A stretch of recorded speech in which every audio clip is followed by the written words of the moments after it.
Pamumunuan ninyo ang lahat ng dukha at sa taglay ninyong lakas at talino, mundo'y babaguhin, pati na ang tao. Walang pag-aari, walang kahit ano, kundi kakayahang lumikha ng bago.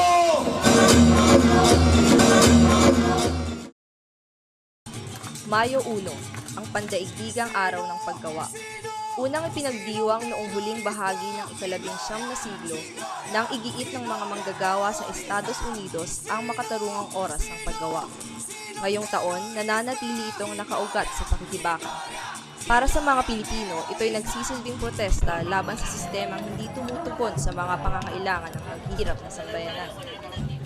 Nagtipon sa Liwasang Bonifacio ang mahigit 20,000 manggagawa kasama ng iba't ibang sektor sa lipunan, ang mga magsasaka, taong simbahan, kabataan, estudyante at kababaihan para igiit ang kanilang mga karapatan at ipakita ang kanilang nagkakaisang panawagan ng pagpapababa sa pwesto ng kasalukuyang Pangulo.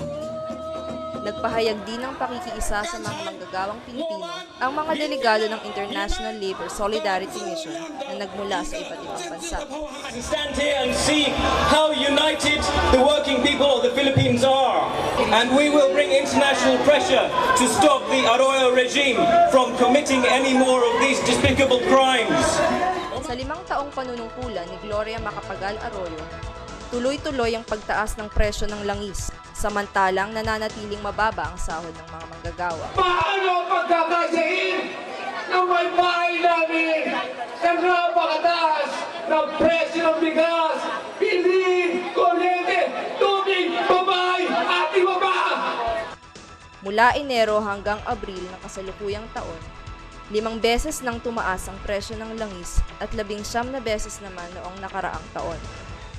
Nagdulot ito ng malawakang pagtaas ng presyo ng mga bilihin, dahilan upang lalong tumaas rin ang cost of living. Noong nakaraang taon, ang minimum wage ay umabot lamang sa 147 hanggang 275 piso. Pinakamataas ang pasahod sa National Capital Region at pinakamababa sa Bicol. Kalakan sa mga ipinatupad na wage order ng Administrasyong Arroyo ay pawang cost of living allowance o COLA lamang na hindi naman maayos na naipapamahagi. Kaya simula pa noong 1999 ay iginigiit na ng mga manggagawa ang 125 pisong dagdag sahod sa pribadong sektor at 3,000 pisong dagdag sweldo sa pampublikong sektor. Ang sahod! 125! Across the board! Nationwide! Mula noon hanggang sa kasalukuyan ay malaki na ang ibinaba ng halaga ng piso, ngunit hindi pa rin pinapakinggan ng gobyerno ang mga panawagang ito. Sa huling 5 taon, 25 piso lamang ang naipasang aumento sa sahod.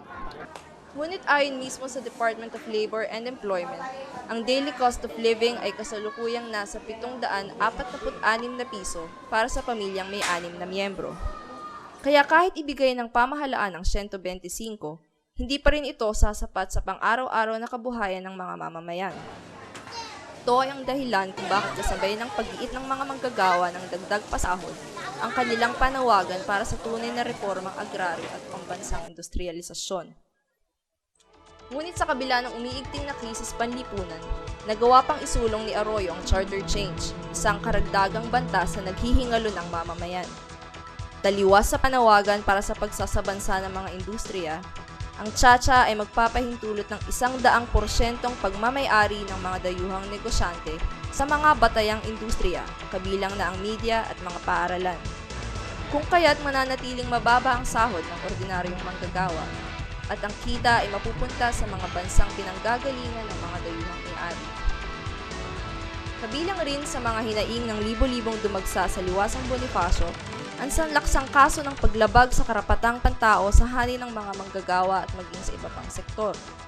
Sa panunungkulan ni Arroyo, mahigit 500 kaso ng paglabag sa karapatang pantao ang naitala at patuloy na tumataas ang bilang nito. Hudyat upang igiit sa Mayo 1 ang karapatang pantaong tuluyang ipinagkakait ng administrasyon. Mukhang hindi na lang bawal ang magpahayag. Ang pinakamasakit, mga kapatid, bawal na rin daw ang maging aktivista. Dahil sa kanuyunan po sa mga probinsya at alam nyo to, ang mga aktivista ay pinapatay. Uling api, magkaisa, makimagsik at makibaka. Pagkatapos ng programa sa Liwasang Bonifacio, nagmarcha ang mamamayan patungong Mendiola. Sa kahabaan pa lamang ng Claro M. Recto ay hinarang na ng pulisya ang mga rallyista. Ngunit mapayapa silang nakapagdaos ng huling bahagi ng kanilang programa. Ang paggunita ng Mayo 1 ay isang pagpapatuloy ng laban hindi lamang ng mga manggagaong Pilipino. Ngayon yung panahon para yung mga kabataan ay hindi lamang sumama sa mga manggagawa, kundi talagang magprotesta rin kasama nila para tutulan itong charter change at i-demand yung mga lehitimong karapatan, hindi lamang ng mga manggagawa, kundi ng lahat ng mamamayan. Hindi ito ang panahon ng pag-atras o pagsasawalang kibo. Sa panahon ng krisis, kinakailangan tayo ay manindigan at lumaban. Para sa libu-libong mamamayang nagmarsa, ang araw ng paggawa ay simbolo ng lakas na bumabalot sa bawat ugat, buto at hininga ng milyon-milyong pagal na katawang lumalaban.